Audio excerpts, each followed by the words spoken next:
I probably ride without cameras 1.5 to 1 as far as cameras to no cameras.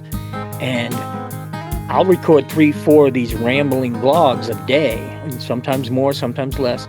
I have videos already scheduled and uploaded through April, 3 days a Wow. week through Wow. April. I wish.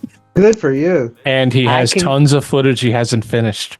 Yeah, Wow. I haven't touched my editing. Well, I did today. I finally got started editing today on a video that I recorded on Christmas Eve.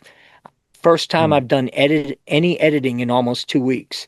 I haven't Wow. recorded anything off the bikes in 2 weeks. I've been on the bikes, but I haven't recorded because I have a question. it started with helmet time was de-stressing when I was at work.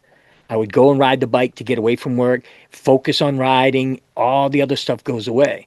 Well, now it's the same thing, except instead of work, it's okay, editing, YouTube, what's going on at the house. I want it to fade away. I'm going to go concentrate on doing a good line through the roads, no cameras. And it's worked. I'm even with the whole monetization problem. I've been doing YouTube for 7+ years. I have 1,800 subscribers. Nobody would say I'm successful, but I have fun and I love it. That's all that matters. That really is all it is. It's an autobiography for real. Yep. Yeah. And so I do. I just take my time off away So from. let me ask you a question. Like you have stuff in the can until April, and both you and Craig are pretty prolific. Do you come up with the ideas? Like Frank, Craig, you're doing your voiceovers afterwards, yes? Yeah. So Most of the time. do you have an idea of what you're going to be talking about when you go ride, or do you come up with that afterwards and just lay it in? Sometimes, Because Patrick does it the opposite. He's talking while he's riding. right. Yeah. No, sometimes I do.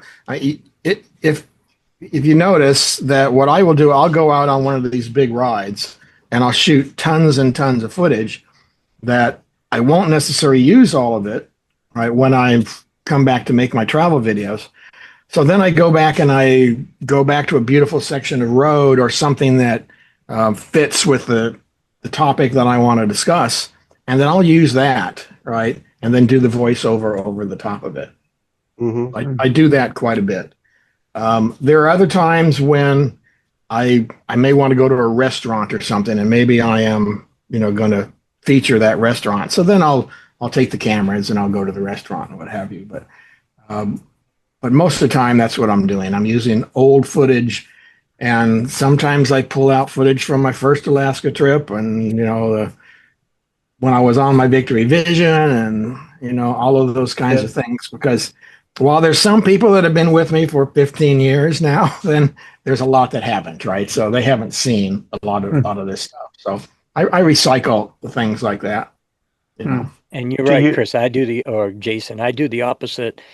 Most of the time, I don't even have a clue what I'm about to talk about.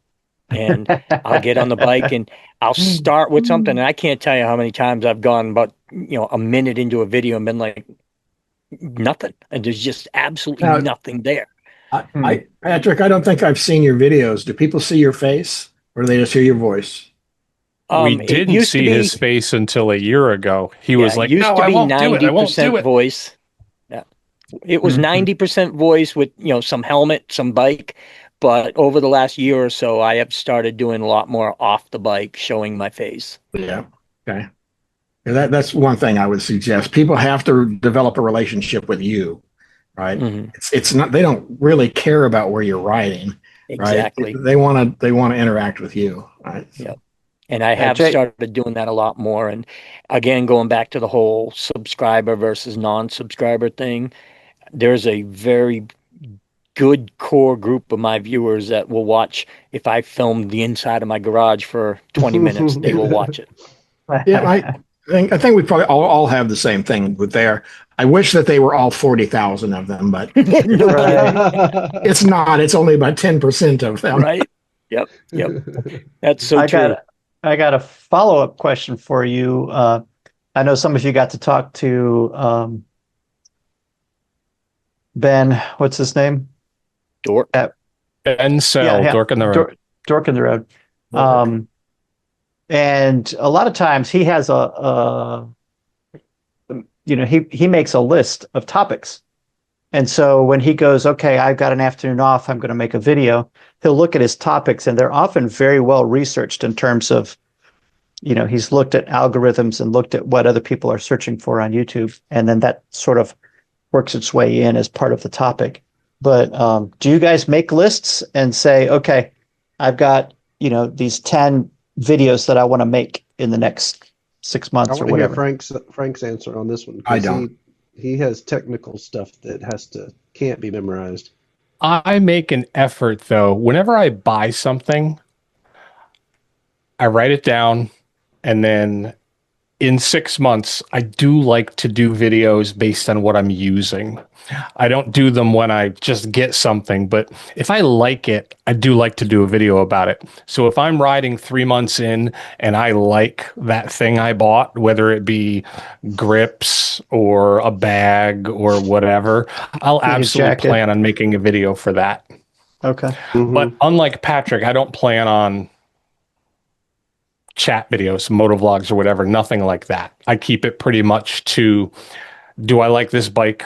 Like Jason said, I like a lot of different motorcycles, so I'll make videos on motorcycles. I'll go out of my way to ride a different one. But as a rule, I don't make an exhaustive list like Dork does, because it's not my job.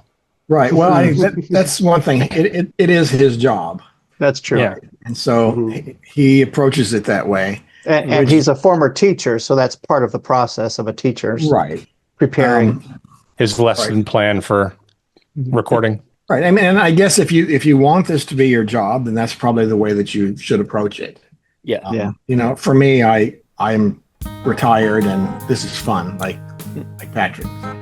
Yeah, exactly. It's just fun.